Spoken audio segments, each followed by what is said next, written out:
बढ़ाओ इसके कौन है बैंक। लंबा श्वास भरिए। ओ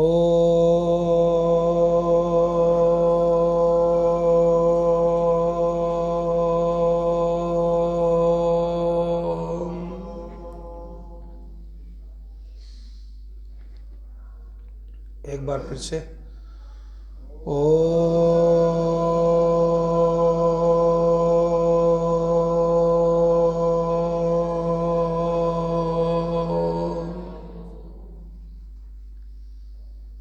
एक बार पुनः ओ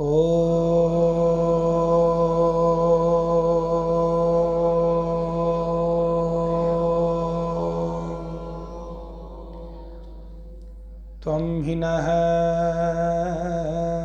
पिता वसु त्वं माता शतक्रतो बहुविध अधाते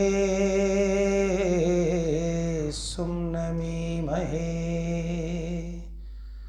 ॐ शान्तिः शान्तिः शान्तिः।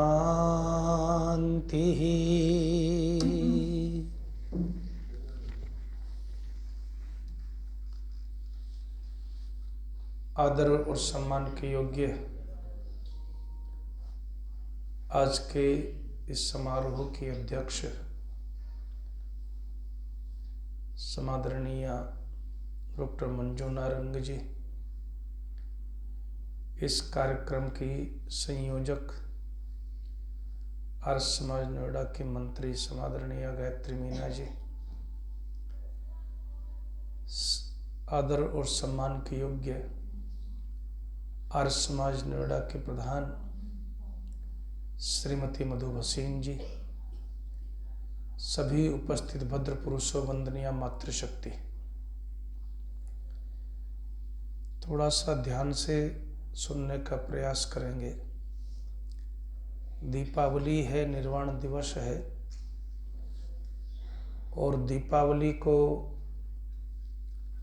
जब हम मनाते हैं तो बहुत सारे संदर्भ और प्रसंग इसके साथ जुड़ते हैं। दीपावली में महर्षि दयानंद सरस्वती का जुड़ना,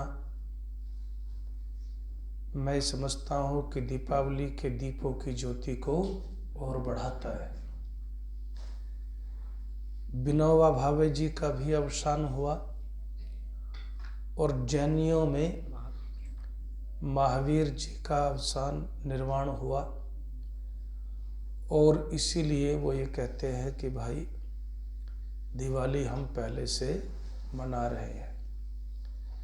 हमारे यहाँ पर दीपावली को मर्यादा पुरुषोत्तम श्री रामचंद्र से जोड़ा जाता है, और ये कहा जाता है कि अयोध्या विजय होने के बाद रामचंद्र जी लंका विजय करने के बाद रामचंद्र जी जब अयोध्या पहुंचे तो उनके स्वागत के लिए, सम्मान के लिए दीपावली मनाई गई, दिए जलाए गए। वैसे तो हमारे देश की परंपरा में दिए घर घर में रोज जलाए ही जाते हैं, लेकिन ऐतिहासिक दृष्टि से दीपावली जो है इन सब महापुरुषों से पहले से है। मनुस्मृतिकार कहता है कि इस अमावस का जो अंधेरा है वो अन्य अमावस्याओं की अपेक्षा ज्यादा गहरा होता है, और इस गहन अंधकार के इस पर्व में नवसृष्टि यज्ञ का आयोजन किया जाता है, यानी कि धान जो है वो इस समय घरों में पहुंच रहा होता है।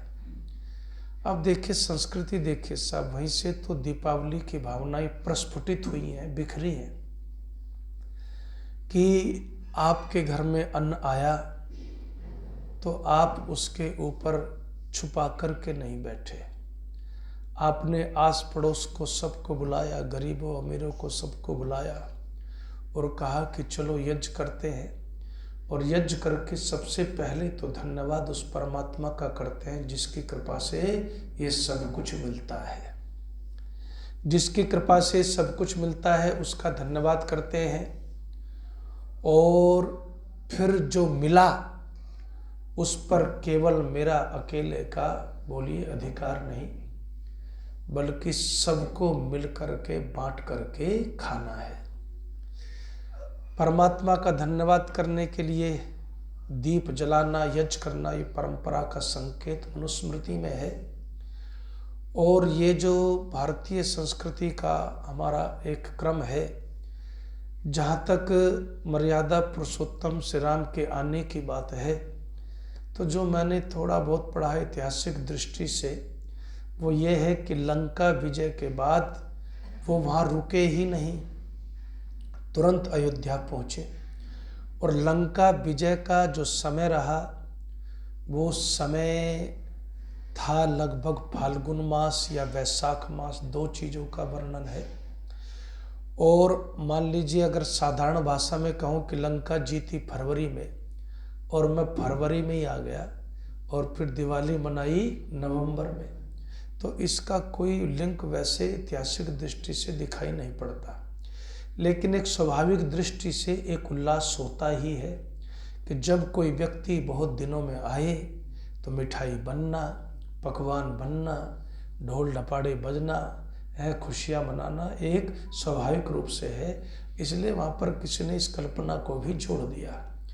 अब दीपावली के साथ जुड़ना बहुत ही अच्छी बात है, लेकिन दीपावली के साथ जो और चीज़ें जुड़ी हुई हैं उनको भी थोड़ा सा समझिए कि धनतेरस से लेकर के दीपावली तक जो भी व्यक्ति है वो केवल धन की ही बोलो कामना करता है। धन की कामना करना बिल्कुल भी अनुचित नहीं है।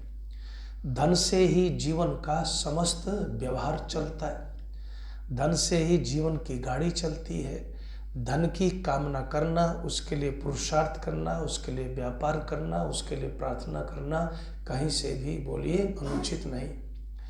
लेकिन हमारे यहाँ धन की कामना नहीं है। दीपावली पर और धनतेरस में मैं आपको समझाऊं कि धनतेरस को हम सीधे समझते हैं कि इसका धन से संबंध है। लेकिन धन्वंतरी जिनकी जयंती पर धनतेरस मनाई जाती है, उन्होंने तो आयुर्वेद की रचना की और ये समझाया कि धन बहुत जरूरी है, लेकिन धन से पहले जीवन बहुत जरूरी है। जान है तो जहान है, यानी कि सबसे बड़ा धन तो आपका अपना स्वास्थ्य है, आपकी अपनी जिंदगी है। यदि वो स्वास्थ्य ही ना हो तो फिर धन किसी काम का नहीं। और जो भी धन हम अर्जित करते हैं उस धन को जीवन को चलाने के लिए अर्जित करते हैं, जीवन को सुखमय बनाने के लिए अर्जित करते हैं, साधन के रूप में अर्जित करते हैं। धन का होना बेहद आवश्यक है, धन का होना बहुत जरूरी है। धन, लेकिन ये कहते हैं जीवन पहला सुख निरोगी काया, तो पहले तो इस पर ध्यान दीजिए, धनवंतरी कहते हैं। और फिर कहते हैं इस पर ध्यान देने के लिए भी क्या चाहिए, धन चाहिए।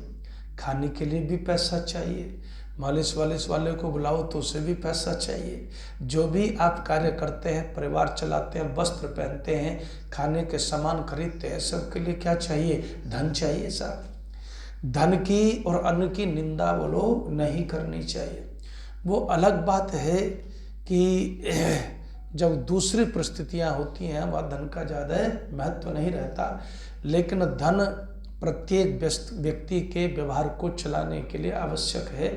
उस धन में एक बात और जोड़ सकते हैं कि ऋषि कहते हैं कि धन को अर्जित करना है, भोग भी भोगने हैं, लेकिन केवल भोगों के पीछे नहीं भागना, बल्कि धना धर्मम ततः सुखम, धन को थोड़ा सा परोपकार में लगाओ। तो दीपावली के नवश्रेष्ठ यज्ञ ने क्या सिखाया, बस यही सिखा दिया कि जो कमाया है ना वो केवल अपने लिए ही खर्च मत करना, उसमें से राष्ट्र की, समाज की, अड़ोसी की, पड़ोसी की बोलो चिंता कर लेना। क्या सिखाया? अगर तुम भरपेट भोजन खा कर के सोते हो और पड़ोसी अगर भूखे बिलबिला रहा है तो फिर तुम्हारा खाया न खाया किसी काम का नहीं है।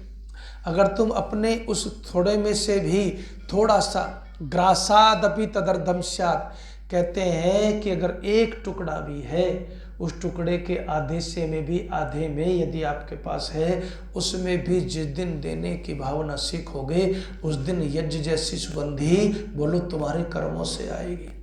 तो ये सिखा दिया। और योगेश्वर कृष्ण ने क्या कहा? यज्ञार्थात् कर्मणोऽन्यत्र लोको यम कर्म बंधन, कि जिस कर्म में यज्ञ न बैठा हो, जिस कर्म में यज्ञ की भावना ना हो, वो कर्म केवल बंधन में डालने वाला है। और जिसमें यज्ञ होता है, जिसमें यज्ञीय भावना होती है, जिस कर्म में दूसरों को खिलाने की भावना नहीं, जिसमें दूसरे की सहायता की भावना नहीं, जिसमें दूसरे की मदद का कोई भाव नहीं, कहते हैं ऐसा कर्म जो है वो आपकी ज़्यादा उन्नति नहीं कर सकता, बल्कि आपको पीछे लेकर के जाएगा।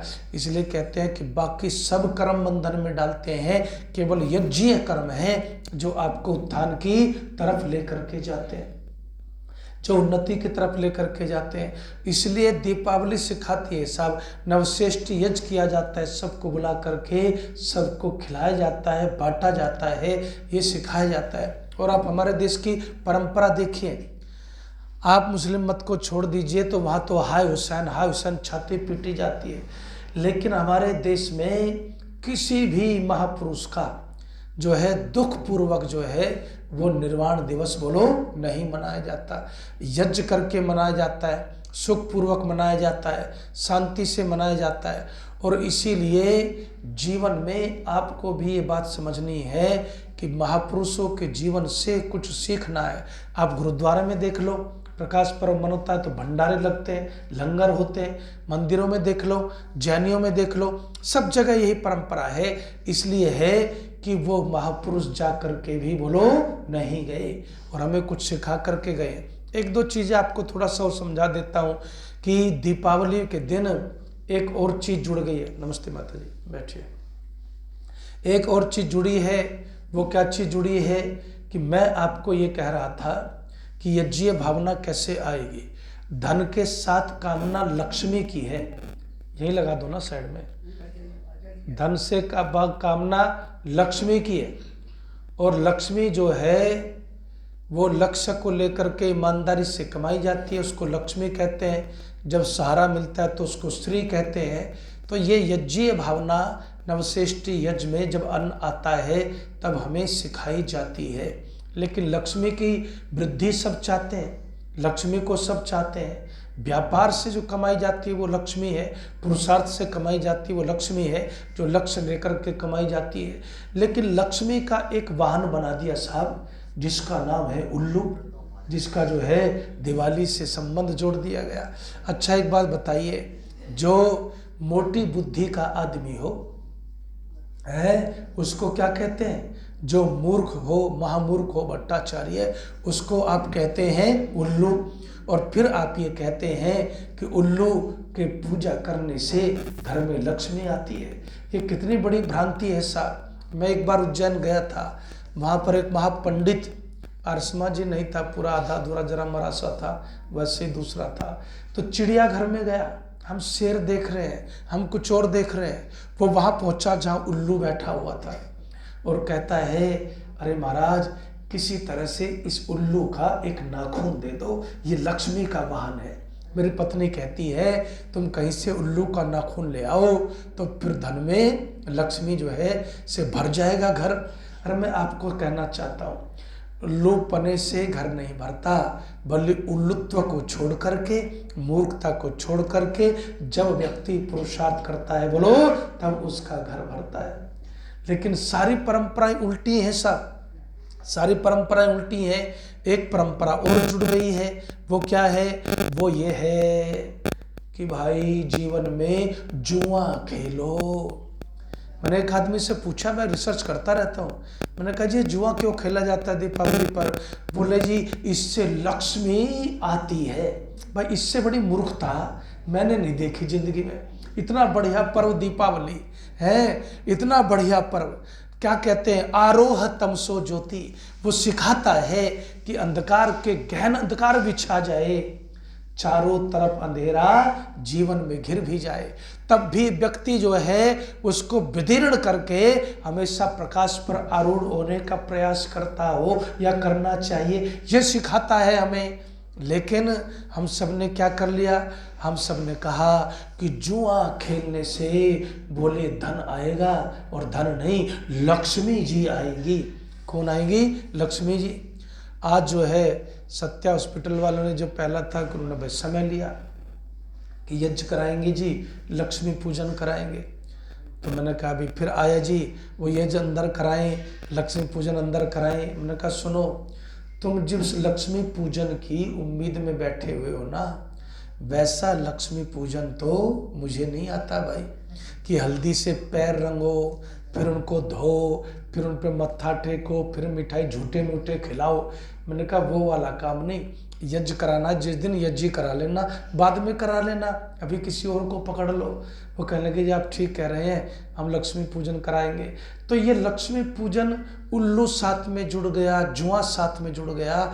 लेकिन एक बात मैं कह सकता हूँ डंके की चोट पर, कि जुआ खेलने से किसी के घर लक्ष्मी आती तो नहीं, लेकिन जुआ खेलने से लक्ष्मी जाती जरूर है साहब, है। लेकिन उल्टा सब धंधा है हमारे देश में जोड़ दिया पाखंडियों ने। तो लक्ष्मी जाती है, और उस जाती हुई लक्ष्मी को क्या कहते हैं, कहते हैं कि फिर दरिद्र बन जाओगे साहब, और दरिद्र बन करके जीना वेद को भी स्वीकार नहीं, किसी को स्वीकार नहीं। क्या कहते हैं, अभिशप तवत प्रपश्यंती दरिद्रम पार्श्वतस्तम, कि दरिद्र आदमी को तो देख करके आदमी सोचता है कि अभिशाप आ गया घर में, आदमी नहीं आया मिलने, कोई आदमी नहीं है, अभिशाप मिलने चला आया, मेरे पास बैठ गया तो अभिशाप बैठा हुआ है। तो धन का अपना महत्व है, लेकिन धन के पीछे पागल होकर के उल्टे काम काहे करना। युधिष्ठिर का सबको जो है सुनाई नहीं दिखाई नहीं देता जी, युधिष्ठिर से बड़ा क्या उदाहरण है। राज्य भी गया, प्रतिष्ठा गई, पत्नी गई, और युधिष्ठिर के इस ही मूर्खता के कारण से, युधिष्ठिर की इसी मूर्खता के कारण से क्या हुआ, पूरे भारत की संस्कृति बोलिए तहस नहस हुई कि नहीं हुई। इसलिए वेद क्या कहता है, अक्षैर माँ दिव्य कृषिमित कृषस्व, कहता है कभी जुआ मत खेलना, बल्कि खेती करना, व्यापार करना, पुरुषार्थ करना, इससे घर में लक्ष्मी आती है। तो भाई लक्ष्मी जुआ खेलने से आती नहीं बल्कि जाती है। अब चलिए आगे चलता हूँ तेजी से। मैं आपको जो समझाना चाहता हूँ कि दीपावली जो है ना, वो दीपावली में हम सब क्या कहते हैं, हम सब कहते हैं तमसो माँ ज्योतिर्गमय। पहले क्या कहते हैं, असतो माँ सद्गमय, तमसो माँ ज्योतिर्गमय, मृत्योर माम अमृतम गमय। क्या कहते हैं कि भाई असत्य से सत्य की ओर चलो। सबसे पहले ही कहा कि नहीं कहा। अब जो शास्त्र है ना, इसमें 3 अलग अलग प्रार्थनाएं आपको दिखाई पड़ती हैं। उसमें क्या है कि असत्य से सत्य की ओर ले चलो, अंधकार से बोलो प्रकाश की ओर ले चलो, मृत्यु से अमृत की ओर ले चलो। लेकिन प्रार्थना एक ही है। वो क्या है, ऋषि वहाँ पर इसकी व्याख्या करते हुए लिखता है कि मृत्यु असत है, अंधकार भी असत है, यानी कि तीनों प्रार्थनाओं में घूम फिर करके एक ही प्रार्थना है कि असत्य से बोलो सत्य की ओर ले चलो। अब जब सत्य को खोजा जाता है ना, सत्य का मतलब है जो हमेशा रहते हो, जैसे परमात्मा है, जीवात्मा है, प्रकृति है, और सत्य भी अपने आप में रित जो है वो हमेशा रहता है। तो कहते हैं इनको खोजने के लिए सबसे पहले किसको खोजना पड़ता है, सदगुरु को खोजना पड़ता है। आजकल सदगुरु के नाम पर जो बवंडर है, उस बवंडर की तो बोलो कल्पना आप केवल कर नहीं सकते हैं। ऐसे ऐसे सदगुरु बैठे हैं साहब, जिन सदगुरुओं ने जीवन में बाहर से कुटिया बनाई। कैसी बनाई, बाहर से कुटिया बनाई, बाहर लगा दिए नकली पेड़ पौधे हरी घास, और अंदर जो है महल, अंदर महल है। लेकिन ऋषि दयानंद को देखिएगा साहब, ऋषि दयानंद का किसी बैंक में खाता नहीं था। ऋषि दयानंद ने कोई संस्था नहीं बनाई। ऋषि दयानंद ने कोई कुटिया नहीं बनाई। ऋषि दयानंद ने कोई अटैची नहीं बनाई। ऋषि दयानंद ने कोई बक्सा नहीं बनाया। ऋषि दयानंद ने कोई ताला नहीं खरीदा जो कभी उनको कहीं लगा ना पड़ा हो। ऐसे अपरग्रही सन्यासी थे ऋषि दयानंद। और इसलिए मैं कहता हूँ दीपावली के साथ ऋषि दयानंद का निर्वाण होना दीपावली की गरिमा को भी, गौरव को भी और शोभा को भी दोनों बढ़ा जाता है और आगे बढ़ जाता है। और ऋषि दयानंद ने क्या किया, इसलिए मैं आपको भी समझा रहा हूं कि जीवन में अपने इस अहंकार को छोड़ करके कि हम तो भाई बहुत बड़े विद्वान हैं, हमारे पास न पढ़ने का समय, न स्वाध्याय का समय, न किसी के पास बैठने का, न चिंतन का, न मनन का, उसको छोड़िए और जीवन में ऋषि दयानंद से सीखिए। सामान्य विद्या ऋषि दयानंद ने भी घर पे ही पढ़ ली थी, यजुर्वेद भी याद किया और बिरजानंद जी से मिलने से पहले ही उन्होंने योग की विद्या भी सीख ली थी, संन्यास भी ले लिया था। लेकिन वो जानते थे कि अभी यात्रा पूरी हुई नहीं, अभी यात्रा पूरी हुई नहीं, अभी वो गुरु नहीं मिला जो चाहिए, जो मुझे उस परम सत्य तक, जो परमात्मा है जिसका खोजने का संकल्प लिए मैं बैठा हूं, जो मुझे वहां तक पहुंचाए, अभी तक वो गुरु बोलो मिला ही नहीं, अभी तक वो गुरु मिला नहीं। जब ये बात हुई तो फिर उस समय ऋषि दयानंद की खोज जारी रही और 83 वर्ष के बिरजानंद के पास पहुंचे साहब। 83 वर्ष के बिरजानंद को खोज लिया मथुरा में, न ठहरने का, न खाने का, न कहीं का ठिकाना, बस जाकर के क्या प्रश्नोत्तर हुए आप सब जानते हैं। लेकिन संदर्भ में कभी कभी पुनरावृत्ति होती है, होनी चाहिए। तो बस एक यही तो पूछा कि बताओ कौन हो तुम, रात्रि के समय आकर के दरवाजा खटखटाते हो। बस एक ही उत्तर में बिरजानंद ने सारा दर्शन कह दिया। अरे गुरुदेव यही तो नहीं पता कि कौन हूँ, यही जानने आया हूँ कि कौन हूँ। समझ गए गुरु? कहते हैं कि मैं जिस लाठी को ढूंढ रहा था, मैं जिस शिष्य को खोज रहा था, वो शिष्य जो है आज उसने आकर के दरवाजे पर दस्तक दी है साहब। तो सतगुरु के चरणों में बैठे, लेकिन वहाँ रुके नहीं। वो यात्रा फिर कहाँ चली? वो सत की तरफ बढ़ती चली। असतो मां सद्गमय, वो सत की तरफ बढ़ती चली गई और समाधि के द्वारा फिर ऋषि दयानंद ने क्या किया? उस सत्य को जाना। वह जिस सच्चे शिव को प्राप्त करने के लिए, जिसके स्वरूप को जानने के लिए जब ऋषि दयानंद ने घर छोड़ा था, संकल्प लिया था, उसको जाना। और बिरजानंद जी ने भी पहचान लिया अपने शिष्य को। क्या कहा चलते समय? मुझे तो तुम्हारा संपूर्ण जीवन चाहिए, मुझे तो तुम्हारा संपूर्ण जीवन चाहिए। वो जीवन दिया गया और जीवन दिया गया तो फिर दीपावली पर आप सब जानते हैं निर्वाण हुआ।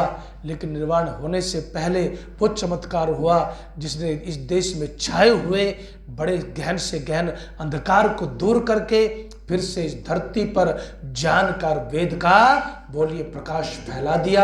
ऐसा चमत्कार महर्षि दयानंद सरस्वती ने किया। तो इसलिए मैं कहता हूँ ऋषि दयानंद को मैं कभी कभी सोचता हूँ कि कैसे समझा जाए। यहीं पर है महर्षि विद्या मंदिर, महर्षि आश्रम, जिसके पास इतनी संपत्ति है कि नोएडा की सारी संस्थाएं एक तरफ हो जाएं तब भी उसके जो है 10% नहीं बैठेंगे। इतनी संपत्ति अकेले की महर्षि की है। लेकिन जब हम महर्षि के यहाँ पर वेद पाठ होता था, जब वो थे, जब वो संस्था जीवंत थी, पुरुषार्थ किया गया, उसको मैं नहीं नकारता कि वहाँ पर जो भवन बना वो नस नाड़ियों के हिसाब से बना कि शरीर में वात की क्या स्थिति है, कफ की क्या स्थिति है, पित्त की क्या स्थिति है। बड़ी लंबी योजना थी। आज तो वहाँ कौवे बोल रहे हैं उस संपत्ति में। क्यों बोल रहे हैं उसको भी सुन लो। इसलिए बोल रहे हैं कि हमने कहा जी बच्चों को आपके यहाँ वेद पाठी आते हैं, वेद पाठ सिखवा दीजिए। तो वो क्या कहते हैं कि हमारे यहाँ तो केवल जो जाति से ब्राह्मण है उसी को वेद पाठ सिखाया जाता है। अरे धन्य है ऋषि दयानंद जिन्होंने कहा प्रत्येक इंसान जो भी इस धरती पर जन्म लेता है वेद पढ़ सकता है, बोलो वेद सुन सकता है, पढ़ा सकता है, उसका कोई मुकाबला नहीं है। तब ऋषि दानंद जो है, मैं उस दिन भावुक हो गया कि ऋषि की कितनी कृपा है, क्या क्या नहीं इस देश में अंधकार फैला हुआ, कहाँ कहाँ नहीं जो है हम दलदल में फंसे हुए थे साहब। धर्म के नाम पर हम दलदल में थे, हम जो है वेद के नाम पर भी हमें दलदल में उतारा गया, हर संस्कृति के नाम पर में दलदल में उतारा गया, परंपराओं के नाम पर पे दलदल में उतारा गया। सब कुछ ऐसा था जहाँ कुछ रास्ता नजर नहीं आता था, केवल अंधकार चारों तरफ छाया हुआ था। जैसे इस अमावस्या का अंधकार होता है, तो उस अंधकार को दूर करने के लिए मुझे लगता है कि इस धरती पर महर्षि दयानंद परम पिता परमात्मा की कृपा से आए और समस्त उस अंधेरे को दूर करने में मैं समझता हूँ कि वो बहुत हद तक, या पूरी तरह से नहीं कह सकता, लेकिन बहुत हद तक सफल इसलिए रहे क्योंकि अब जो है कोई पाखंडी सामने से मुझे नहीं कह सकता कि तुम वेद नहीं पढ़ सकते। तो इसलिए मैं कहता हूँ पूरी तरह से सफल मैं मानता हूँ इस बात में। कोई अब ये नहीं कह सकता कि तुम जो है तुम्हें वेद पढ़ने का अधिकार नहीं, इसलिए क्योंकि ऋषि दानंद ने सबसे कुशल वैद्य मानता हूं मैं ऋषि दानंद को। इसलिए मानता हूं कि इस देश की बीमारी को पहचानने वाले ऋषि दानंद थे कि इस देश में क्या बीमारी है। संस्कृत भाषा को उन्होंने कहा संस्कृत पढ़ लेते हैं, और संस्कृत केवल वही पढ़ेंगे जैसे कि मैंने बताया, तो फिर दूसरे लोगों को कैसे पता चलेगा क्या सही है क्या गलत है। तब ऋषि दानंद ने कहा संस्कृत पढ़िए। और जब उनको कहा गया कि नहीं लंगोटी पहनते थे, कितने उदार हृदय थे वो, लंगोटी पहनते थे, कहा सबके सामने जाने के लिए पूरे वस्त्र पहनने चाहिए तो मान लिया। जब उनको कहा कि संस्कृत से बात नहीं बनेगी, हिंदी बोलनी चाहिए सर्वसाधारण के लिए, तो उसको भी स्वीकार कर लिया। अद्भुत थे ऋषि दानंद, और हर दलदल से निकाल करके जिन्होंने एक शुभ रास्ता दिखाया, एक प्रकाशित रास्ता दिखाया, एक ज्योतिर्मय पथ दिया, उस रास्ते पर हम सब चलें और चलना चाहिए। दीपावली में एक और चीज़ सिखाई जाती है वैज्ञानिक दृष्टि से, उसको कह करके बस बात को विराम की तरफ चलता हूँ, और उसको ऋषि दानंद की दृष्टि से भी समझना। ऋषि दानंद ने क्या किया, देखिए जीवन में जैसे दीपावली पर विशेष सफाई होती है, लोग पर्दे बदलेंगे, धुलेंगे, घर घर जाएंगे, क्योंकि बरसात में किसान भी जो है खेतों में कम जाते हैं, क्योंकि फू फू करने वाले भी निकल आते हैं, और ये डेंगू मच्छर, फलाने मच्छर, ढिमकाने मच्छर बरसात के बाद ये सब जागते हैं। तो इसलिए समझाया जाता है, ऋषियों ने इसको उस ढंग से भी जोड़ा कि आपको अपने घर की, वस्त्रों की, परिसर की, सब जगह की सफाई करनी चाहिए। और वो सफाई आपको दोनों तीनों स्तर पर करना है। आपको घर की भी सफाई करनी है, आपको तन की भी सफाई करनी है, और आपको बोलो मन की भी सफाई करनी है, तब जाकर के जीवन ज्योतिर्मय होता है। तो ऋषि दानंद ने सदगुरु को खोजा, फिर परमात्मा को खोजा, और स्वयं फिर वैसे ही सत्य पथ के प्रचारक बने। एक बार बताइए, जब गुरु मिलता है तो कैसे बदल जाता है जीवन। अमीचंद को देख लो, कुछ किताब लिखी पढ़वाई, क्या कहा, ये कहा अमीचंद तू हीरा है। बस अपने आप से मुलाकात करवाता है गुरु। गुरु यही सिखाता है, जो ऋषि ने कहा ये जानने आए हो मैं कौन हूँ, वो तुम्हें अपने आप से मिलाता है। और जिस दिन हम अपने आप से मिलते हैं उस दिन सही अर्थों में सत्य पथ के पथिक बनते हैं, नहीं तो हम दूसरों में ही उलझे रह जाते हैं। आइए चमुपति जी की पंक्तियाँ कह करके विराम दूंगा वाणी को, मेरे साथ आप भी बोल सकते हैं।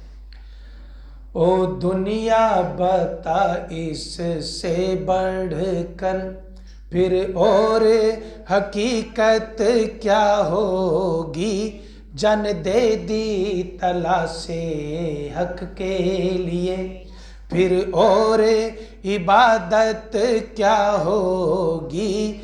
ओ दुनिया बता इससे बढ़कर, यो तो हर रात की तारीकी देती है पयाम उजाले का, देती है पयाम उजाले का, जिससे ये जहां पुरनूर हुआ, उस रात की कीमत क्या होगी, हो दुनिया बता इससे बढ़कर फिर और हकीकत क्या होगी।